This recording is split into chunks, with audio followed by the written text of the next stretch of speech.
Sa pamamagitan ng drone footage, isang reporter ang nag-imporma sa lahat, at narito na tayo sa huling isla at ang kayamanan nito. Maraming mga players at guilds ang nagtipon dito. Oh, tulad ng sinabi ko iyan, dumating na ang Shining Guild. Ang mga miyembro ng Shining Guild ay lumitaw sa huling isla. Ang guild leader namin ay talagang sakam. Lahat ay para sa guild. Itinampok ng reporter ang mga kayamanan na naangkin na ng Shining.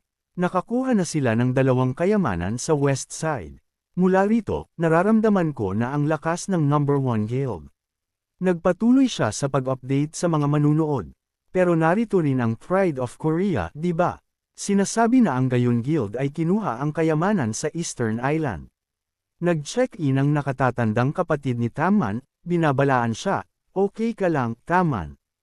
Huwag kang lumayo, kunin mo lang ang magagandang bagay. Kumpiyansang sumagot si Taman, huwag kang mag-alala sa akin. Nagpatuloy ang reporter sa pag-update ng sitwasyon sa isla. Katabi nila ang Inazuma Guild. Narinig ko na dumating sila sa parehong isla bilang gaan, ngunit si Jian ang nakakuha ng kayamanan. Galit si Inazuma na makita ang kumpiyansa na ekspresyon ni Taman. Tingnan mo ang mayabang na mukha na iyan. Isang miyembro ng team ang nagpakalma sa kanya. Huwag kang mag-alala, makakakuha tayo ng pagkakataon, Haji. Ipinaliwanag ng reporter ang ekspresyon ng Inazuma Guild leader para sa manunood. Iyon siguro ang dahilan kung bakit ang ekspresyon ni Haisi Inazuma ay mukhang napakaseryoso. Dumating na rin ang mga Berserker at Second Son Guilds. Galit si Balutsi na gustong sumingil ng kalakalan. Papatayin ko ang mga taong iyon, ngunit pinigilan siya ng kanyang mga kasamahan. Ilagay mo siya ngayon. Hindi, ililigtas natin sila sa pagkakataong ito. Okay, ngayon ibaba ninyo ang inyong mga espada. Buntong hininga sa pagkabigo, nagbubulungan pa rin gaya ng dati. Nagtanong ang reporter upang magdagdag ng curiosity. Sa mga manunood, sino ang mag-aangkin ng kayamanan ng isla? Manatiling nakatutok sa Today Archena. Sa gitna ng pangungusap, huminto siya. Tingnan ninyo iyon. Lahat ay natigilan sa nakita nila. Hindi maaari, umaalis na talaga sila. Sumigaw si Mitri kay Lux. Lux dyan. Oo, nakikita ko sila. Tugon ni Lux. Isang grupo ng mga tao ang papalapit. Ang Lionheart Heart Knights ay dumating na rin sa isla, na nagdulot sa reporter na sumigaw sa pagkamangha, ito ang Lionheart Heart Knights. Naku po, ito na ang pagbabago. Ang pinakamalakas na kabalyero ng Empire ay lumitaw. Kahit si Shredded ay nagulat. Hindi ka panipaniwala. Nagpatuloy ang reporter sa pag-update sa lahat tungkol sa Knight Captain. Ang balita ay ang level ng Lionheart Heart Captain, Harkon Kingsguard, ay napakataas, level 600. Nabigla si Tamine na tinawagan niya ang kanyang nakatatandang kapatid upang kumpirmahin, Kuya, hindi ba ako nagkakamali? Si Balusi, na nabigla rin, ay sumigaw, baliw ito. Paano ba ito posible? Nagpatuloy ang reporter sa pagbibigay ng mga updates, at pinamumunuan ng grupo ay walang iba kundi si Granfell. Lahat ay sumulyap sa paligid sa pagkamangha habang lumitaw si Granfell kasama ang mga knights. Si Lihoy, inilarawan ng reporter si Granfell bilang isang tao na ganap na nakatuon sa pag-aangkin ng kayamanan. Siya ang sentro ng atensyon, at makikita mo ang determinasyon sa kanyang mga mata. Malinaw na determinado siyang angkinan ang kayamanan ng isla. Ngunit sa katotohanan, si Granfell ay lubos na pagod, kaya pagod, naisip ni Hoy na walang makakapansin. Ngunit ang totoo ay kabaligtaran. Akala ko ay hindi ako mapapansin, ngunit lahat ay nakatingin sa akin ng ganoon. Habang si Hoy ay nagpapanik sa loob, inakala ng reporter na siya ay kalmado. Lumitaw si Lihoy kasama si Captain Harkon, level 600. Matapang siyang nakatayo sa harap ng mga pangunahing guilds. Ngunit bamulong si Hoy sa ilalim ng kanyang hininga, nakakatakot ito. Isang blonde man na may scar sa kanyang mata ang nagsabi kay Ensma na nakatagpo na niya si Granfell dati at hindi nalulugod na makita siya rito. Hey, siya ang nakilala ko sa teritoryo ng Count. Ano ang ginagawa ng halimaw na iyon dito? Maingat na pinayuhan ni Inazuma na hindi ako dapat magpakita ng pagiging kaaway sa kanya ngayon. Kumpiyansang nagsalita si Camila. Oh, para maging malinaw, anuman ang mangyari, hindi ako lalaban kay Lihoy. Isa lang ang buhay ko. Si Hoy, na naiinis sa atensyon, ay nag-isip. Ang galing, ngayon mas marami siyang nakukuha na mata. Tumigil kayo sa pagtingin sa akin. Bigla, sumigaw ang Knight Captain kay Hoy Hoy. Nabigla, tumingin siya sa harap upang makita ang biglaang pagputok ng lava mula sa lupa. Sumigaw si Tamine, ano ba ito? Ang lava ay sumasabog mula sa lupa. Lahat ay sumigaw, mga babala. Mag-ingat, bumalik, lumipat sa fire-resistant gear. Palakasin ang iyong fire resistance. Kung gusto mong mabuhay, tumakbo ng mabilis. Natakot si Shred sa nagaganap na eksena. May sumigaw lang na ito ang Lord of the Island.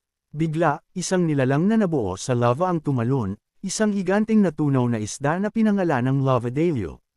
Level 420. Naramdaman ng lahat ang hindi matitiis na init mula sa lava. Umungol si Belushi sa pagkabigo.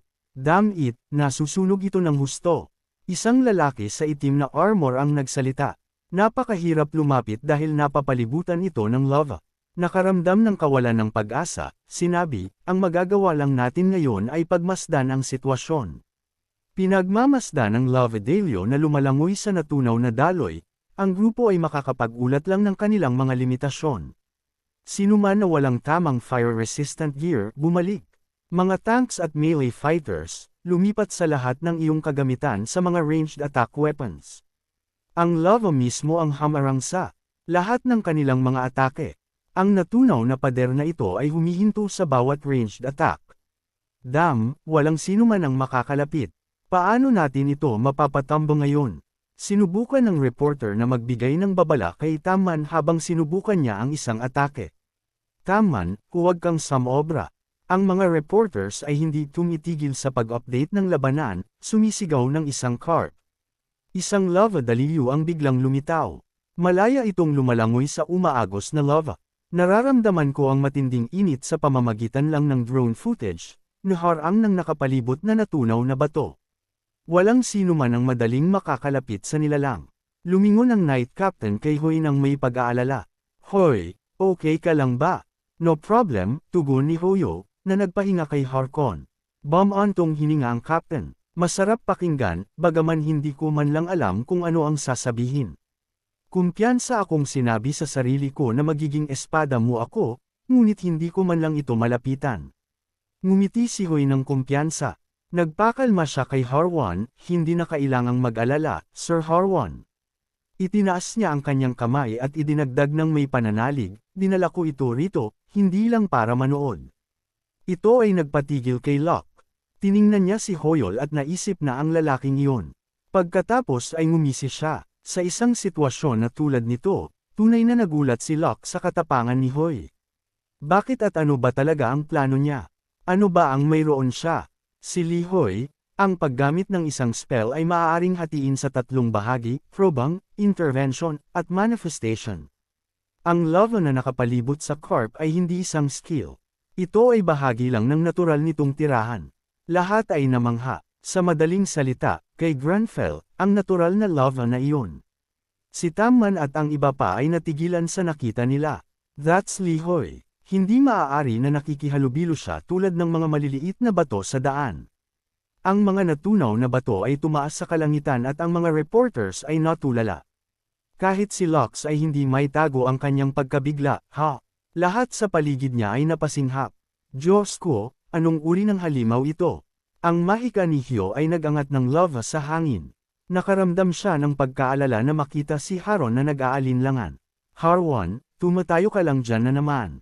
Sugod na ngayon. Ang mga manunood na nagmamasid sa pamamagitan ng mga drones ay parehong namangha. Anong nangyayari dito? Ang lava ay sumasabog. Ang lava layer na nakapalibot sa Lavadillo ay nawasak. Isang hindi kapanipaniwala na tanawin. Ang daan patungo sa isla ay bukas na ngayon. Malakas na tumawa si Haron. May pagkasabik sa kanyang boses habang sumusugod siya pasulong. Walang ibang pagpipilian. Kailangan kong kontrahin ang mahika na pinakawalan mo. Si Lux, na nabigla pa rin. Agad na inutusan ang isang atake. Nagpatigil sa akin ang sandaling iyon. Sugod. Ang mga guilds ay tumugon ng mabilis din. Ang daan ay malinaw na. Inilunsad ng Shining Guild ang kanilang pag-atake. Pinayuhan ni Yono si Tamine.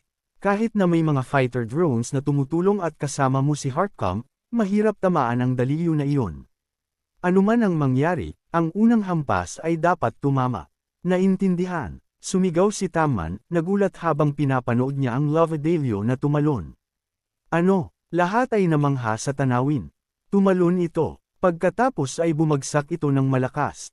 Nagkomento si Belushi, ang Lovedalio na ito ay nakakatakot. Sumigaw ng babala, mag-ingat, tataas ito at aatake ulit. Ang mga reporters ay nagpatuloy sa pag-aanalisa ng labanan. Ang halimaw ay umaatake ng galit. Ang paglapit dito ay hindi madali. Ito ay tunay na isang nakakapagod, matagal na labanan. Nagulat si Locke habang paulit-ulit na pag-atake ang inilunsad laban sa Lovedalio. Nagtaka siya ng malakas, ano? Na naman ito. Ang lava ay nagbago sa mahabang mga stone pillars na tumagos sa Lovedalio na nag-iwan sa lahat na nalilito. Ang lava ay naging bato. Paliwanag ni Trade, ito ay isang pagbabago ng sangkap. Si Belushi na hindi naintindihan iyon ay nagtanong ulit kung ano ang pinasimple nito tulad ng pagyayelo ng tubig sa yelo. Ang lava ay mabilis na lumamig at nagiging bato. Ngunit ang paggawa ng bato mula sa lava na tulad nito ay halos imposible dahil sa mga limitasyon ng mana at magical skill. Ang mga malakihang pagbabago na tulad nito malapit sa bunganga ng bulkan ay hindi makakamit. Matulis na tinawag ni Granfell, Haircone. Pagkarinig sa kanyang pangalan, kumilos si Hurricane. Naglunsad siya ng isang walang tigil na pag-atake sa Lovedalio at nagawa siyang talunin. One Lovedalio has been eliminated. Lahat ay natulala sa anunsyo. Nagpakawala si Lux ng isang walang magawa na tawa. Ang Shining Guild ay first, ngunit walang na-contribute. Lubos na baliw. Bumalik na tayo. Ang reporter ay masaya. Inanunsyo sa lahat, natalo na natin ang Lovedalio, ang pinuno ng islang ito. Nagpatuloy siya upang tukuyin ang mga nangungunang nag-contribute, si Lini at ang Lionheart Heart Knights. Masayang sumigaw siya, hindi ka panipaniwala. Ang komikal na mapagpahayag na tao na iyon ay talagang natalo ang nangungunang Lovedalio ng walang kahirap-hirap. Bago ang pagbawi ng mana, ang mga players ay nakatanggap ng mga gantimpala para sa kanilang mga kontribusyon. Inimporma ng reporter sa lahat ang nakuha ni Granfell.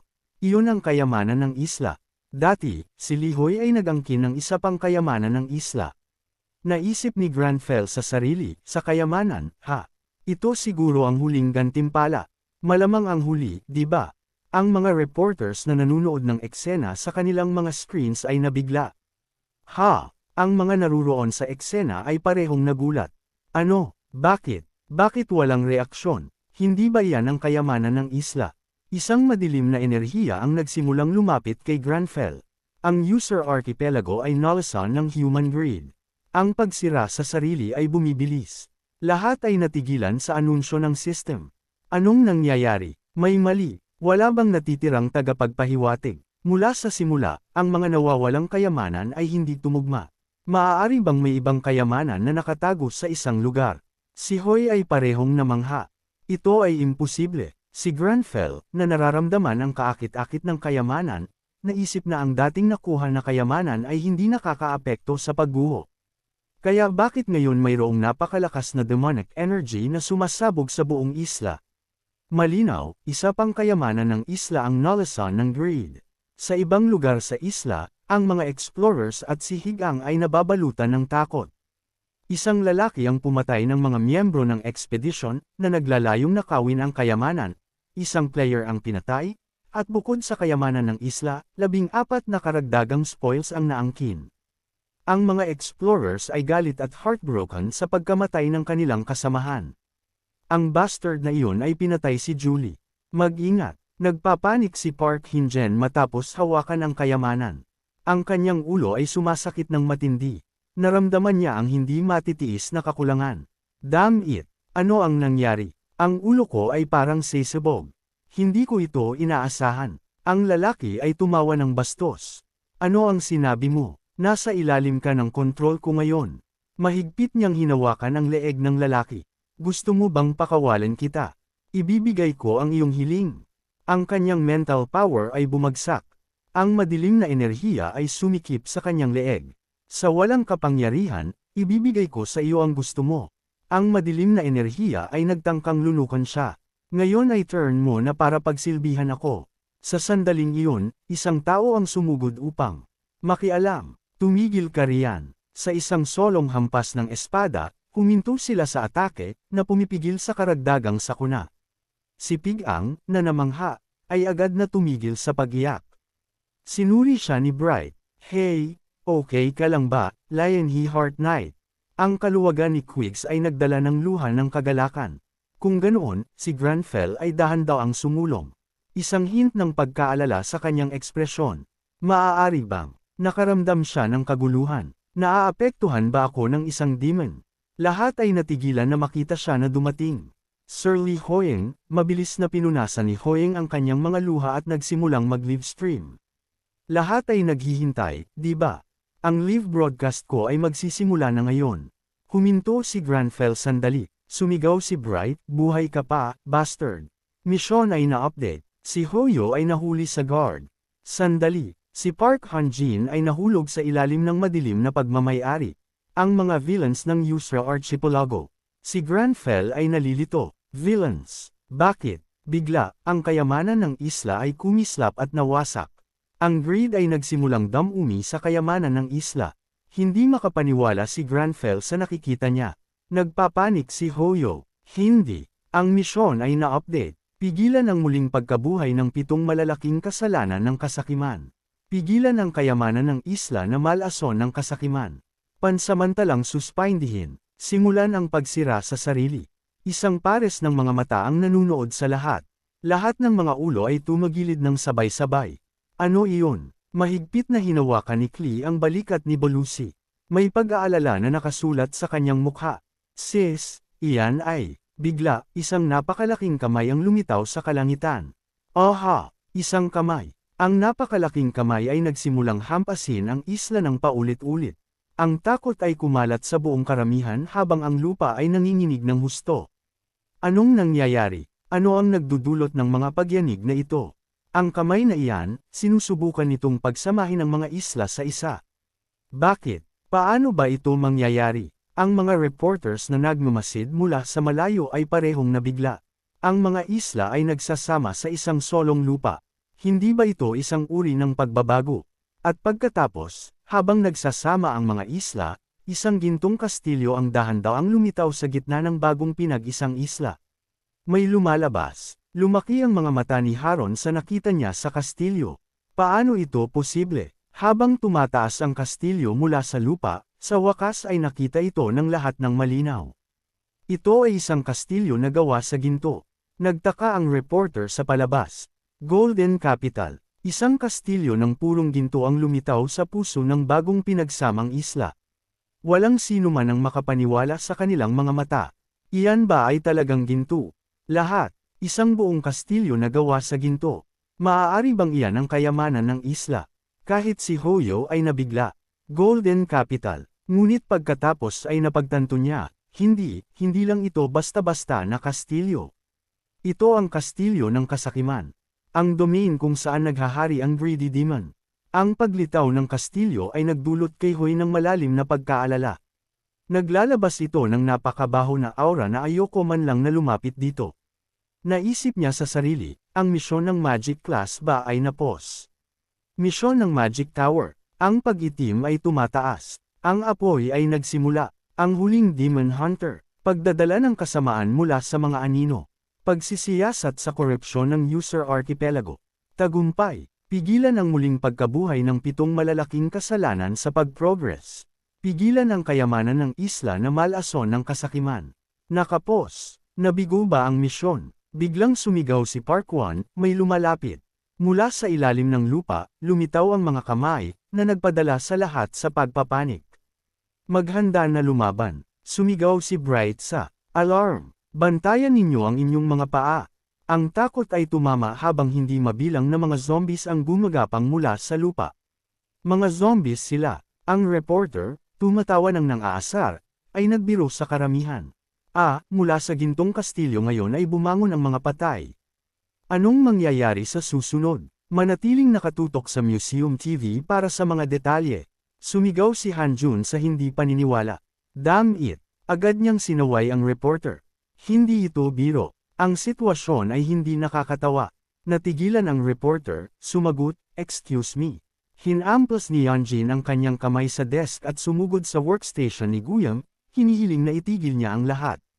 "Kailangan nating itigil ito. Itigil ang mga kalupitan, senyor." Ngunit si GM ay nasa telepono, hindi siya pinapansin.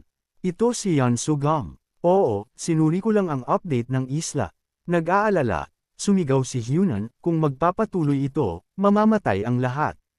I-block ang mga pagsalakay. I-seal ang buong isla. Tingnan ang level ng mga kaaway. Ang system notification ay nag-update tungkol sa Golden Castle.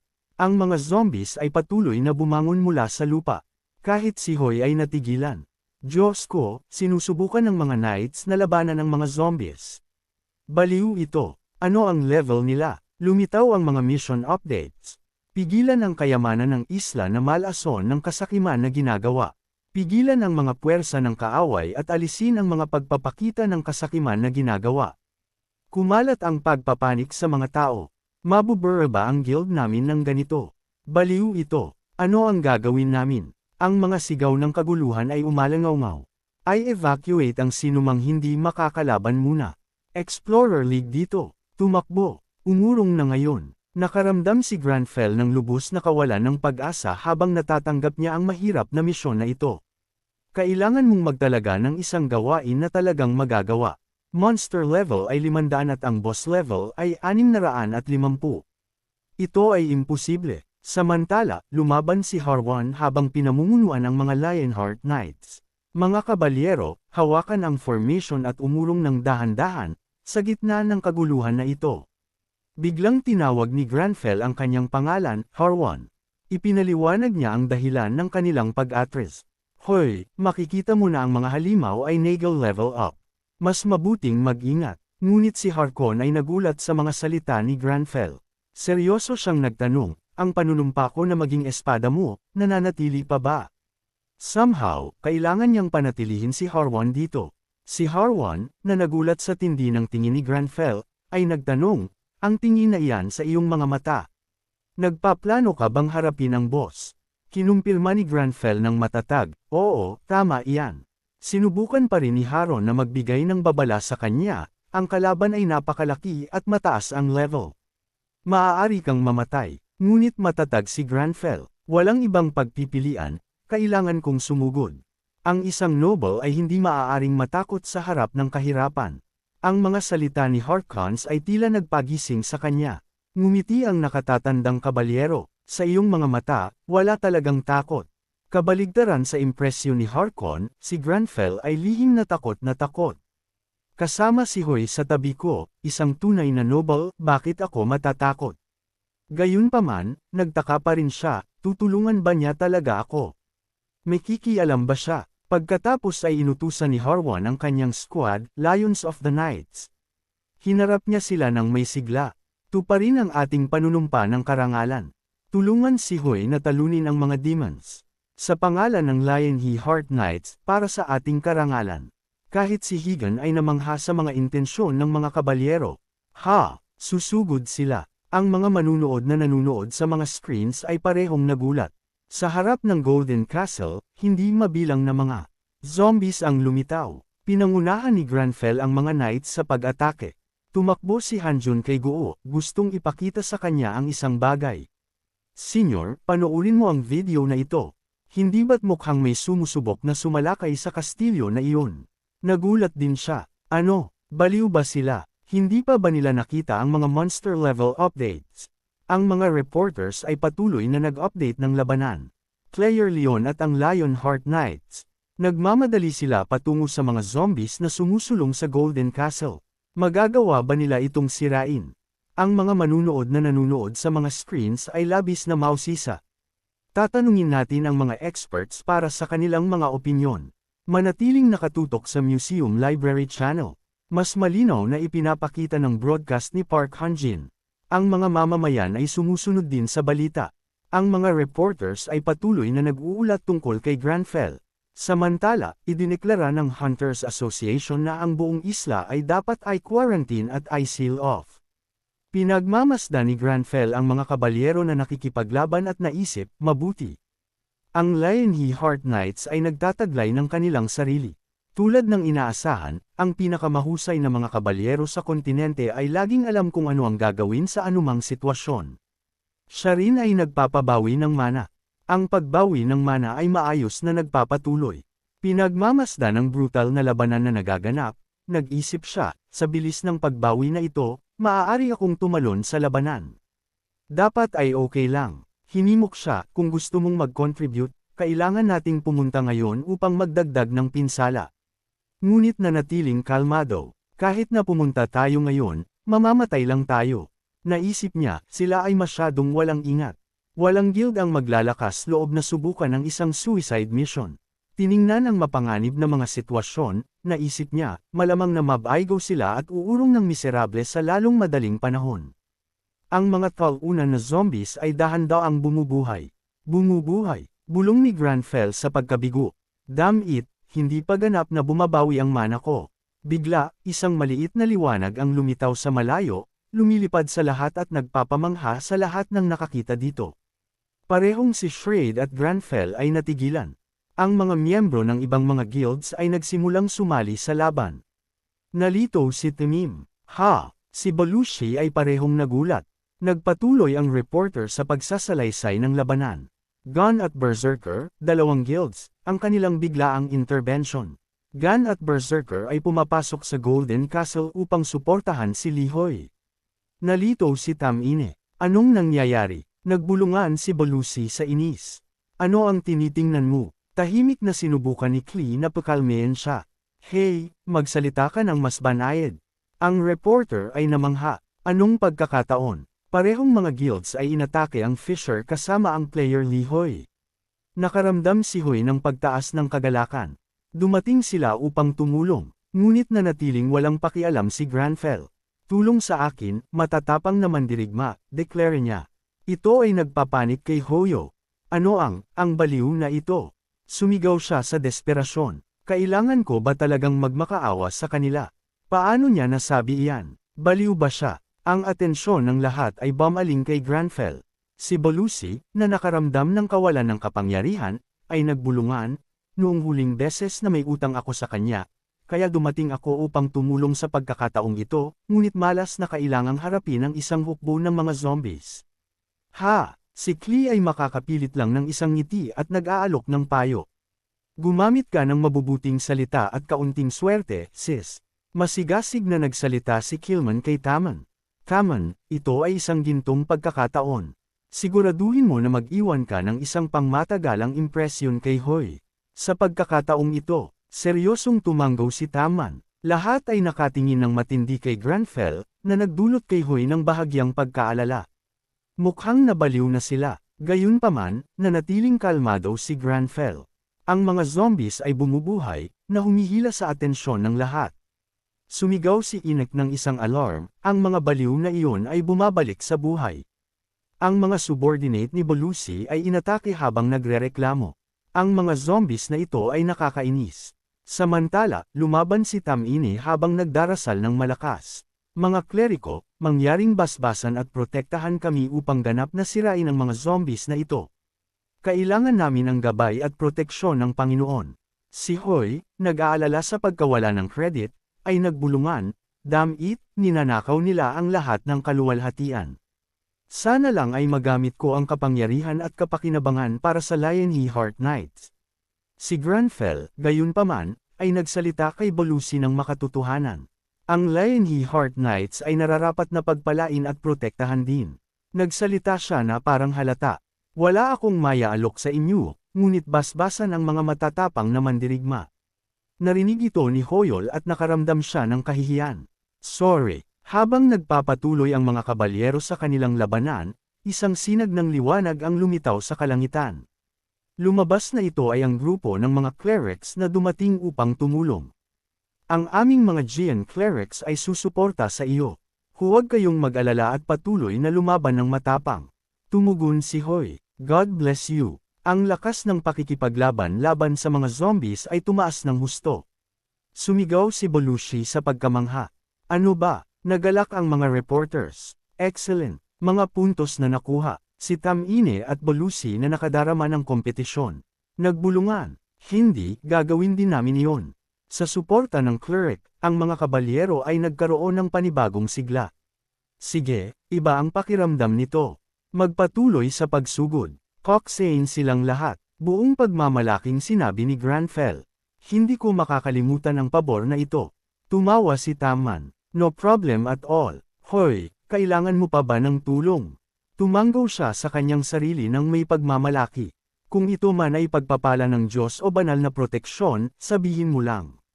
Sasali ang aming mga cleric sa iyo para sa anumang bagay. Tumugon si Granfell, sapat na iyan sa ngayon. Buong pagmamalaki na idineklara ni Granfell, ang mga matatapang na mandirigma ay ngayon ay lalaban ng may mas malaking kapangyarihan. Natigilan si Tamman sa pagkamangha habang si Hoyo ay sumuntok sa kanyang mga kamao sa galit. Bakit hindi kami humingi sa kanya ng karagdagang suporta? Ang kaguluhan ay nakuha ang atensyon ni Harwan. Habang siya ay lumingon, isang boses ang umalangaw-ngaw. Harwan, isang biglaang sakit ng ulo ang tumama sa kanya. Ha! Lumaki ang mga mata ni Harwan sa shock. Nalito ang kanyang isip. Ano ito? Hindi ako naniniwala sa banal na intervention. Gayunpaman, nahuli niya ang isang pamilyar na figure sa mga anino. What your majesty? Ang madilim na enerhiya ay nagsimulang pumulibot kay Harwan. Lahat ay natigilan sa lugar. Sa mga tarangkahan ng lungsod, may sumigaw ng apurahan, danger. Lahat ay umurong. Panatilihin ang inyong distansya. Naramdaman ni Harwan ang kanyang sarili na dahan daw ang nalalamigan ng madilim na enerhiya. Kaya, dumating na sa ganito. Sinubukan ng lahat sa paligid na ibalik siya sa kanyang sarili. Harwan, Captain, kinokontrol ka. Naalala niya ang kanyang pangako. Nanumpa ako sa inyong kamahalan. Ang mga alaala ay bumalik mula bago siya dinala rito. Your Majesty, ang mga reports ay nagsasabi na ang pinuno ng hukbo ng demon ay lumitaw sa Northwest Canyon.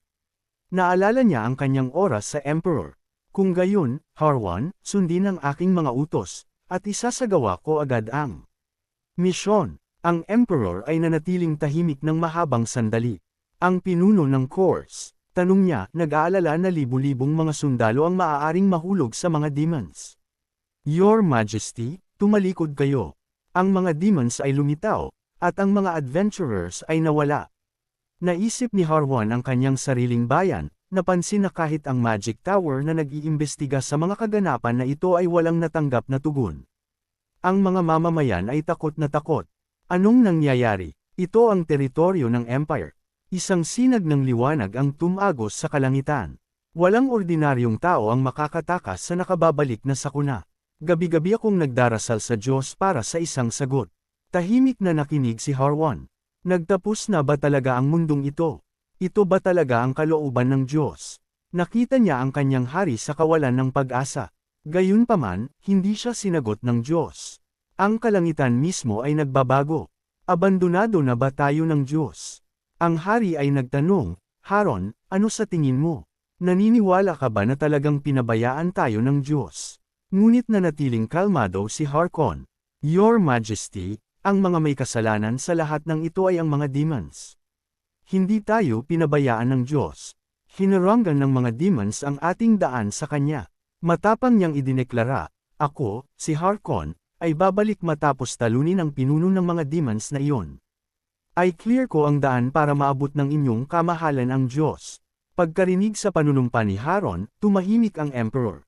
Pagkatapos ay sinabi niya ng hindi inaasahan, okay lang, Harwan.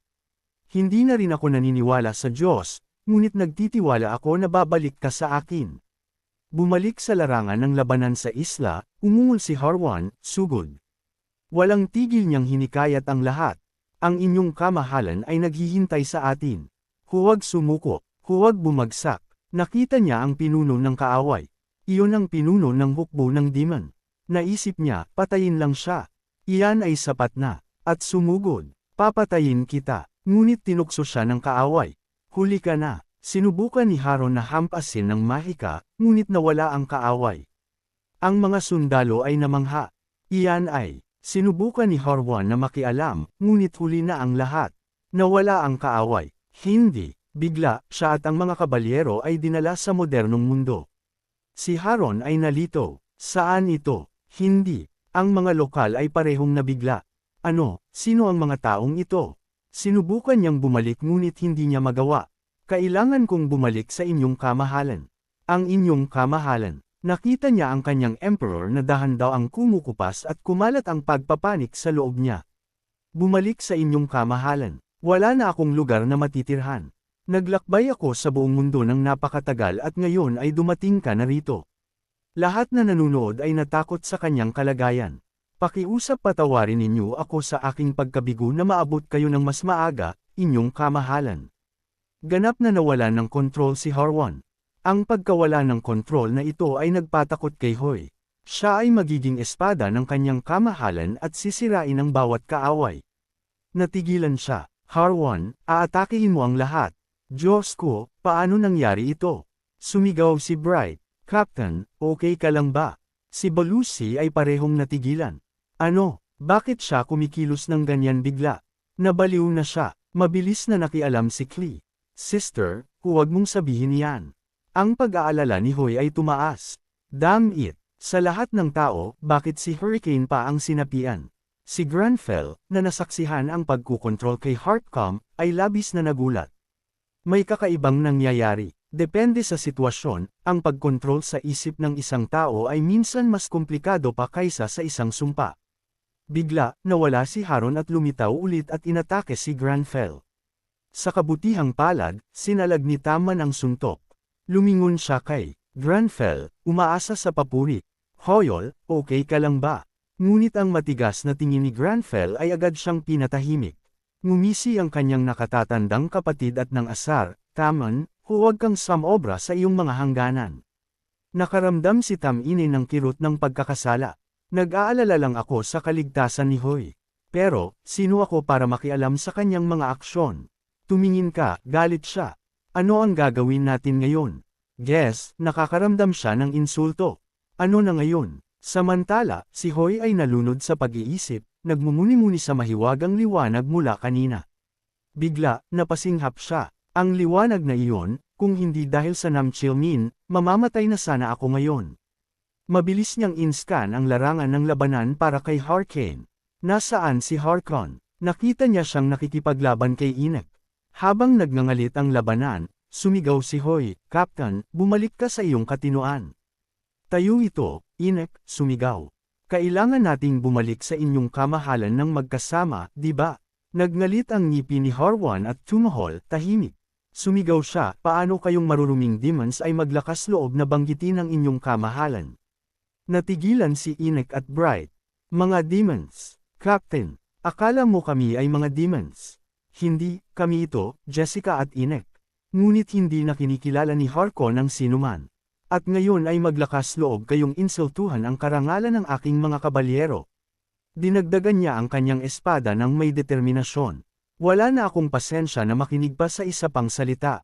Si Hyo ay napasinghap sa liwanag na iyon.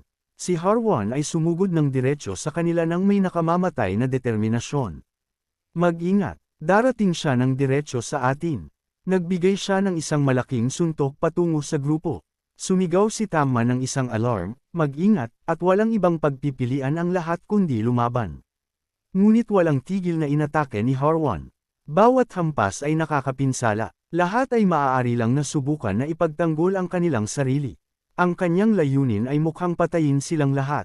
Ang bawat suntok ay winasak ang lupa sa ilalim nila, na nag-iiwan ng mga pinsala sa kanyang bakas. Okay lang. Hindi, wala lang. Isang maliit na pagbagsak.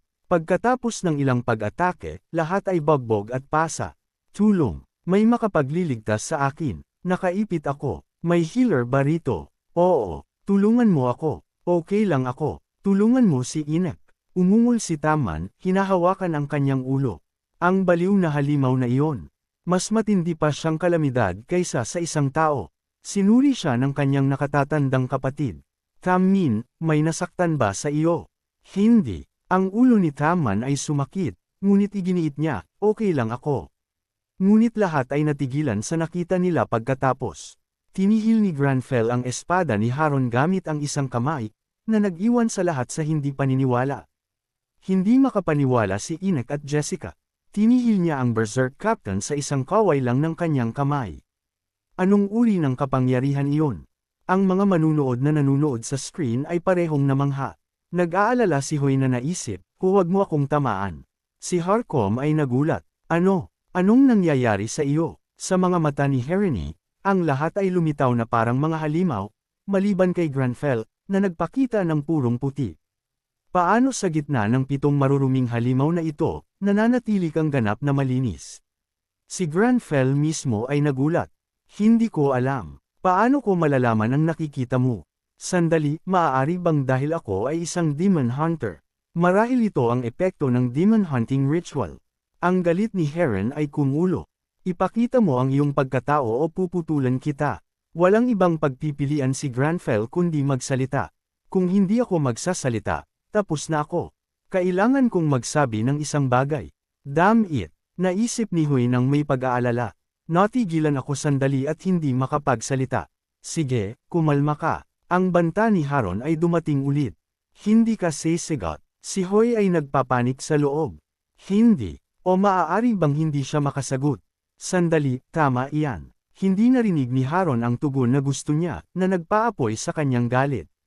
Wala na itong saysay. Papatayin lang kita, sumigaw si Hoy sa kanyang isip. Hindi, sandali, itinaas niya ang isang kamay patungo kay Haron. Ang kilos ay nagpagulo sa kapitan. Ano ang ibig sabihin nito? Ang galit ay tumaas sa dibdib ni Haron. Sinusubukan mo bang akitin ako? Tinitigan niya ang puting silhouette sa harap niya, nalito. Pagkatapos ay bumagsak ang kanyang tingin sa balabal ni Granfell. Ang balabal na iyon, iyan ang ibinigay ng Magi Tower mula sa kanyang kamahalan. Iniligtas mo ang hindi mabilang na mga buhay. Kami, ang Lionheart Knights, ay nanunumpa na mananatili sa tabi ng may-ari ng balabal na iyon, Lihoy, kami ay magiging iyong kanang kamay. Ang pagkilala ay kumislap sa mga mata ni Haron. Hoy! Si Hoy ay kumurap sa pagkamangha. Bumalik siya sa kanyang katinuan. Si Granfell ay ngumiti, tulad ng naisip ko. Nagtrabaho ang sinseridad. Hindi ako may hawak na sandata. Kaibigan mo ako. Kami ay tunay na nobles. Ang system ay nag-chime. Ang iyong etiquette skill ay tumaas. Kumurap si Hale. Etiquette. Nag-activate ito. Skill level up. Etiquette level 2. May bagong epekto na ilalapat. Ang pagkausisa ay tumaas. Nagtaka siya, ano ang mga bagong epekto? Nakaramdam si Haron ng panganib at lumingon ng matalim, sumisigaw, Hoy, mag-ingat. Ang demonic energy ay sumusubok na agawin ang kontrol ulit. Napansin ni Harwan ang isang seryosong banta. Hoy, mag-ingat, sumigaw siya. Nakita ni Hoy ang kakaibang madilim na mga hugis na nagmamadali patungo sa kanya at natigilan. Ha! Sa harap niya ay nakatayo ang isang lalaki na naglalabas ng matinding panganib. Ang madilim, nakakakilabot na mga oras ay umikot sa paligid niya. Nalaman ba niya na ito ay kanyang sariling ilusyon? Sino ang lalaking ito? Ang lalaki ay mukhang galit na galit. Ang kanyang katawan ay pinalamutian ng kakaibang masalimuot na mga marka. Ang kanyang tribal-style clothing ay pinalamutian ng mahahalagang gintong alahas, ngunit lahat ito ay bali at sira. Bigla, nagsalita ang lalaki. Nais ko lang protektahan ang aking kaharian. Si Granfell ay tumitig sa shock habang ang matinding boses ng lalaki ay nagpatuloy. Ang aking mahalagang kaharian ng Yusra.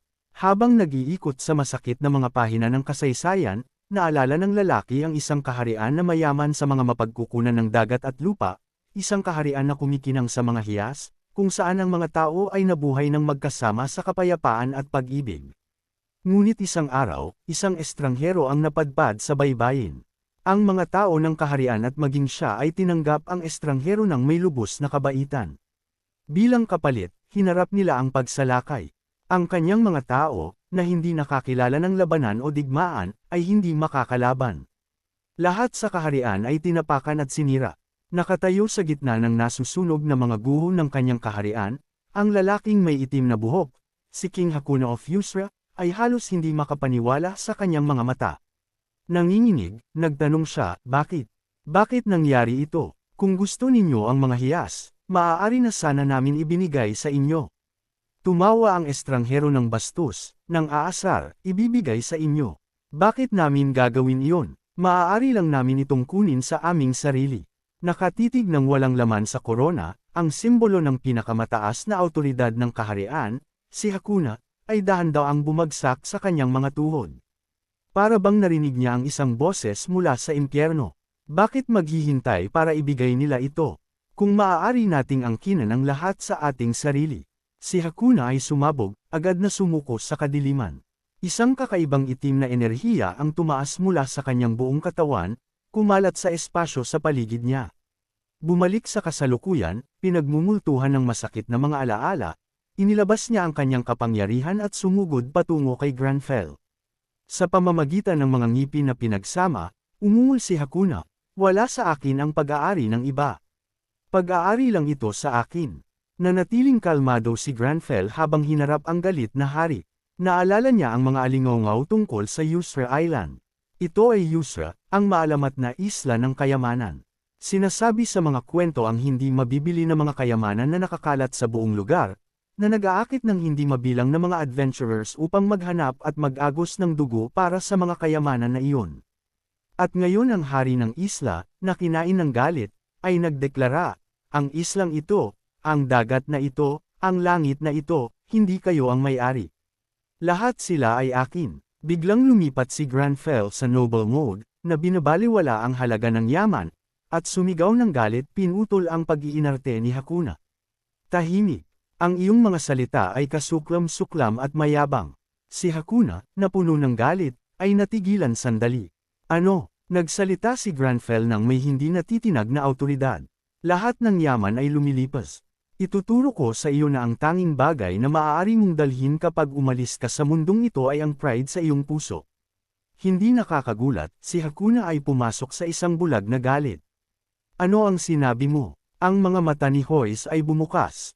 Ganap siyang nakawala mula sa ilusyon ni Hakuna. Hinihingal, tumakbo siya pasulong. Hoya, anong nangyayari? Pinaglalaroan ka ba ng demon? Binaliwala siya ni Granfell, ang mga mata ay nakatuon sa kahangahangang kastilyo sa harap niya. Dahan-dahan, itinaas niya ang kanyang kamay, nag-iisip ng matindi. Ang pundasyon ng kastilyo, ang paraan ng pagkakagawa nito, pinagsama niya ang lahat ng kanyang lakas sa kanyang braso. Kaunti lang, sapat na para makialam ng bahagya. Agad, kumalat ang siksik na mga bitek sa buong kastilyo. Mabilis silang lumaki, nag-branch out sa buong istruktura, na umaabot hanggang sa mga pundasyon. Lahat sa malapit ay napasinghap. Si Wigging at ang Exploration League ay halos hindi makapaniwala sa kanilang mga mata. Diyos ko! Samantala, ang news director ng Archena at ang kasamang reporter ay bumagsak pa atras sa shock sa palabas. Ang pagpapanik ay lumukob sa kanila, ang pader na iyan, ang reporter ay nauuto, nagpupumilit na magpatuloy, ang pader. Sa parehong sandali, ang hindi makapaniwala na boses ni Locke ay umalangaw, na humila sa atensyon ni Dimitri at Camilla. Ha! Isang halimaw. Mula sa kanilang mga aerial monitoring devices, ang buong eksena ay naitala. Sumigaw ang reporter sa pagkasabik, lahat ay gumuguho. Hay, pagod, ay huminga ng malalim. Oh, mana, salamat, hindi ko naubos ang sarili ko sa aksyon na iyon. Kailangan lang ng maikling paghinto. Ngunit ang boses ni Granfell ay pumasok ng matalim. Bumangon ka, Hangal. Tumalon si Hoy sa alarm. Ano? Hindi pinapansin ang kanyang mabilis na pag-iisip, sumigaw ulit si Granfell, tingnan mo ito. Lahat ng kayamanan na ito, ang mga sundalo na namatay na nagprotekta sa iyo, at ang kayamanan na iyan na nakahiga ng patay ng ganito, at tinatawag mo ang iyong sarili na isang matalinong pinuno. Galit sa pagsaway, ang galit ni Hakuna ay lumabas, ang apoy ng puot ay lumukob sa kanyang katawan. Parang isang kasuklam-suklam na itim na demon ang lumunok sa kanya ng buo. Sumigaw siya, ikaw, paano ka naglakas loob? Ang demon ay bamulong sa malamig na nakatupi na Granfell. Paano ka naglakas loob na sirain ang aking mga pader, ang aking ari-arian? Hindi mo ba maaaring labanan ang paggawa ng kasalanan ng kasakiman? Isa sa 7 nakamamatay na kasalanan, ikaw na hanggal na tao. Sa pamamagitan nito, hindi mabilang na mga daloy ng itim na enerhiya ang sumabog mula sa demon, na bumabalot kay Granfell at sa iba pa. Nagsusumigaw sa galit, umungol ito, hanggal na tao. Lalamunan ko kayong lahat, parehong si Taman at Lieni ay natrap sa loob ng itim na enerhiya. Mahigpit na nagpupumigla si Tamine. Damn it, matindi ito. Hindi rin maganda ang kalagayan ni Lenny. Manatili dyan. Magtiis ka pa ng kaunti. Halika, ay activate ang iyong anti-D-Dark Magic Effect. Bigla, natigilan siya sa kalagitnaan ng kilos, ang kanyang katawan ay nanigas na parang ang kanyang hininga mismo ay naging solido. Baliw ito, hindi ako makahinga, hindi ito matitiis, hindi ko na kaya. Sa sandaling iyon, ang boses ng halimaw ay umalangaw-ngaw. Kahit ikaw at ang iyong mga sundalo, gagawin ko kayong lahat na mga patay at babantayan ang aking kayamanan magpakailanman. Iyan ang kapangyarihan ng kasakiman, isa sa 7 nakamamatay na kasalanan. Nanginginig si Tamman, nakatitig sa napakalaking greatsword sa tabi niya, ang kanyang mga kamay ay nanginginig habang hinahawakan niya ang hilt nito. Hindi, kung mangyayari yan, mas mabuting tapusin ko na lang ito sa sarili ko kaysa tiisin ang paghihirap na ito. Malinaw, sa sandaling iyon, ang paghuhusga ay natabunan ng matinding kasakiman. Matulis na sumigaw si Granfell, sapat na. Sa utos na iyon, lahat ay bumalik sa kanilang katinuan mula sa bangungot. Hindi lang ang Night Squad, kundi lahat ng miyembro ng Gun Guild at ang Berserker Guild ay nakatayo ng natigilan, na bigla sa nangyari. Tahimik silang nakatitig sa batang lalaking may pilak na buhok na pumihil sa kanila mula sa isang mapaminsalang pagkakamali, na humaharap sa isang hindi kapani-paniwalang mapanganib na kalaban. Ang demon ng nakamamatay na kasalanan ay hindi makapaniwala. Umungol ito, ikaw. Paano ka makialam sa isip ko? Ako ang pagpapakatao ng kasakiman, isa sa 7 nakamamatay na kasalanan. Agad na kinurek ni Granfell ito. Hindi, ang iyong kalikasan ay hindi masama, at hindi ka rin sakam. Ang demon ay mukhang lubos na nagulat. Ano, sa sandaling iyon, inanunsyo ng system, ang bagay na Ayelay ay napili, at ang exorcism ritual skill ay na-activate. Ang epekto ng mga skills ay pinapayagan itong maiwasan ang mga abnormal na estado at mga alay sa loob ng isang tiyak na saklaw, na pinipilit ang demon na sumailalim sa exorcism ritual. Itinaas ni Granfell ang isang malaking kumikinang na orb, nagsasalita ng matatag, gisingin, huling hari ng Yusra. Agad, hindi mabilang na mga daloy ng puting liwanag ang sumugod patungo sa demon, na walang iniwan na espasyo para sa reaksyon. Ang tingin ni Granfell ay nanatiling malamig at nakatuon, kahit na ang orb sa kanyang mga kamay ay nagsimulang mabasag. Oras na para itama ang mga nakaraang pagkakamali. Ang demon ng kasakiman ay tumawa sa aksyon ni Granfell. Huwag kang magpatawa, ang kilos na iyan ay hindi makakaapekto sa akin. Bigla, huminto ito, may naramdaman. Malalim sa loob, dahan-dahang itinaas ni Hakuna ang kanyang kamay at hinawakan ang puting liwanag. Isang malungkot na ekspresyon ang lumitaw sa kanyang mukha. Ito ba ay banal na kapangyarihan? Tumigil. Pakiusap tumigil. Ang puting liwanag ay nagpatuloy na bumabalot sa Greed Demon, na nagbibigay ng matinding sakit, ngunit pinupuno pa rin ang katawan nito. Nagsalita ito ng malungkot. Ang aking kastilyo ay bumagsak, Hakuna. Sa isang iglap, ang itim na demon ay nawasak sa daan-daang mga piraso. Ang usok at alikabok ay kumalat sa lahat ng direksyon. Nasaksihan ang labanan, ang resulta ay hindi may kakaila. Si Higang, ang streamer, ay lubos na nabigla sa kapangyarihan ni Granfell. Hindi lang siya, parehong ang reporter at ang director ng Arcana ay natigilan, at si Shraid ay ngumanga sa live broadcast. Lahat ay nagulat sa napakalaking skill at lakas ni Granfell. Nanunood sa tuwid na silhouette ni Granfell sa live feed, ang reporter ay masaya. Ano, hindi ka panipaniwala ito, may lumitaw mula sa mga guho ng kastilyo. Iyan ay si Hakona, bumalik siya sa kanyang orihinal na anyo. Nagpatuloy ang reporter sa kanyang live coverage. Ang kahangahangang mga tagumpay ni Lihoy ay na-update sa real time. Sa eksena, lumuhad si Hakuna sa harap ni Granfell, tila nagising mula sa kanyang bangungot. Sa hindi paniniwala, bamulong siya. Ito, kanina, tinapos ko ang aking sariling buhay kasama ang kasamaan na iyon. Kalmadong kinurek siya ni Granfell. Hindi, nilabanan mo ito. Bigla, isang baha ng mga tuwang-tuwang komento ang bumuhos, na nag-iwan kay Granfell na natigilan sandali. Lahat ay gulo. Ano ang sinasabi ng mga tao? Hindi pinansin ang ingay, naisip niya sa sarili. Ang oras ang sisigot sa lahat at ang mga lot. Bakit walang mga loot? Pagkatapos ay nagsalita si Hakuna nang may pasasalamat sa kanyang boses. Salamat. Hindi ko alam kung paano ako nakaligtas dyan, ngunit salamat sa iyo. Sa parehong sandali, isang hidden quest na notification ang lumitaw. Hidden quest, oras na natitira, 9 segundo. Natigilan si Granfell. Ang time limit, masyadong maikli. Ang pagkamangha ni Hakuna ay kitang-kita. Kanina, tinapos ko ang aking sariling buhay kasama ang kasamaan na iyon. Naramdaman ni Granfell na parang tinamaan siya ng kidlat. Ang time limit, masyadong maikli. Ang system ay patuloy na nagpapakita ng impormasyon tungkol sa hidden quest. Ipinaliwanag nito ang hari na sumubok na tapusin ang kanyang buhay kasama ang nakamamatay na kasalanan ay mukhang nawalan ng kagustuhang mabuhay. Gawin siyang alalahanin na siya ang tunay na hari ng Yusre Kingdom. Isa pang paalala ang lumitaw. Ibalik ang korona sa hari ng Yusre Kingdom. Medyo nalito si Granfell. Ano ito? Ang mga hidden quest ay okay, ngunit ang korona. Aling korona? Saan ba galing ang isang korona? Nakikita ang timer na patuloy na tumatakbo, nagpanik si Hoy. Isipin. Bigla, may napagtanto siyang mahalaga sa kritikal na sandali. Tiningnan ni Granfell at Hoy ang item panel na lumitaw lang. Kayamanan ng isla, ang korona ng pagkasira. Ito ang item para sa quest, ang parehong isa mula sa naunang misyon.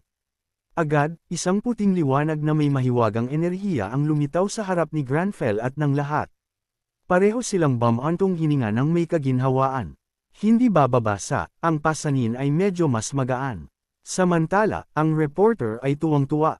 Tiningnan niya ang eksena na ang mga players at si Hakuna ay nakaluhod sa isang tuhod sa harap ni Granfell at nagpatuloy sa pagsasalaysay. Sino ang lalaki na lumilitaw sa harap ng mga guho ng nakamamatay na kasalanan? Ito ba ang pagpapakatao ng kasalanan o isa pang ganap? Habang nagsasalita siya, ang player na si Li Hoy ay may kinuha mula sa kanyang inventaryo. Sa parehong sandali, at ang kanyang dalawang subordinate ay nanood ng live feed. Hindi makapaniwala ang tatlo sa kanilang nasasaksihan.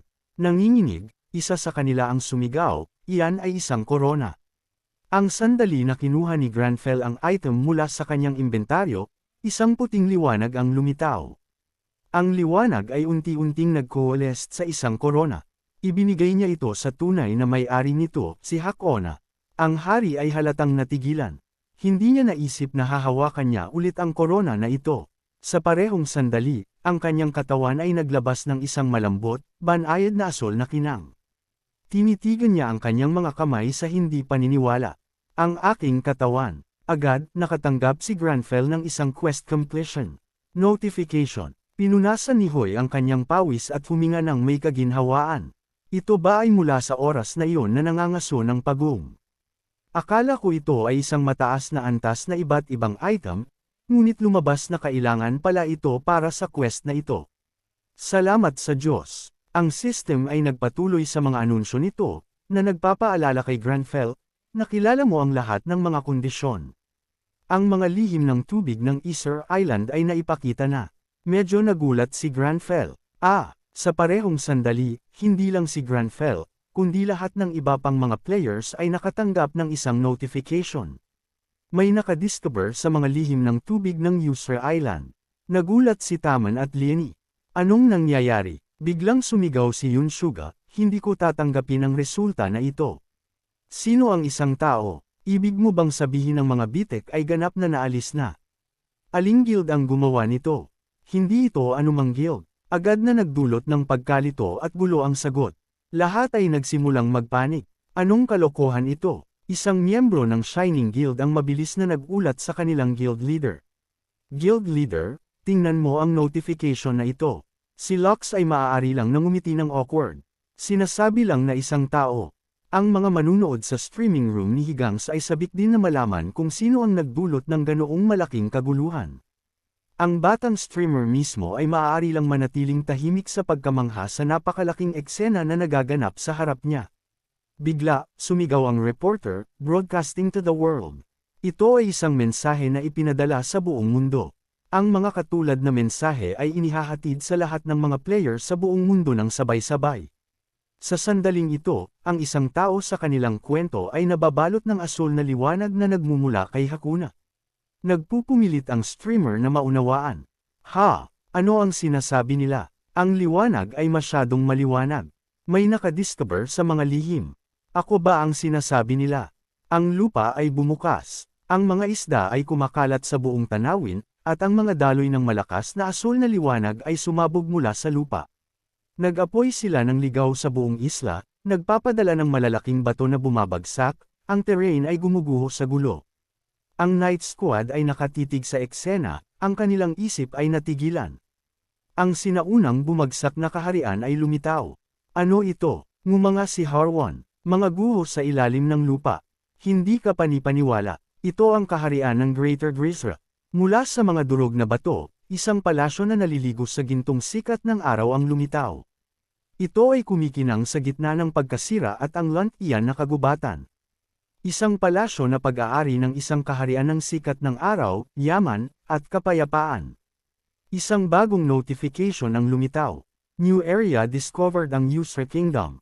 Nasaksihan ang lahat ng ito, natigilan ng director ng Archena News. Hoy, anong nangyayari rito?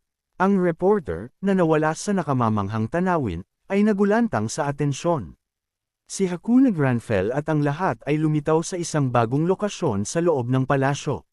Mula sa mga taon ng karanasan sa paghabol ng mga kwento, agad na naramdaman ng direktor ang drama na nagaganap. May lihim na malapit ng ibunyag. Mabilis niyang hinimok ang reporter. Kalimutan mo ang mga shots na kinukuha mo. Tumutok ka rito. Bilasan mo, ang reporter ay nagprotesta. Ngunit ang zoom ay hindi ito makukuha. Hindi mapakali, bamulong ang director. Kung gayon kunin mo ang kamera at tumakbo ka doon. Halika, gumalaw ka. Ayaw man, sumunod ang reporter.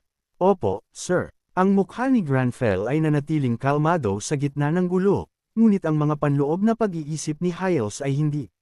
Natigilan siya, nakatitig kay Hakuna, na nag-hover na parang isang Diyos sa itaas ng lupa, ang kanyang isip ay sumisigaw, ano? Ano ito? Bigla, lumuhod si Hakuna sa harap ni Granfell, dahan-daang nagpapakilala sa sarili. Ako si Hakuna, ang huling hari ng Yusra Kingdom.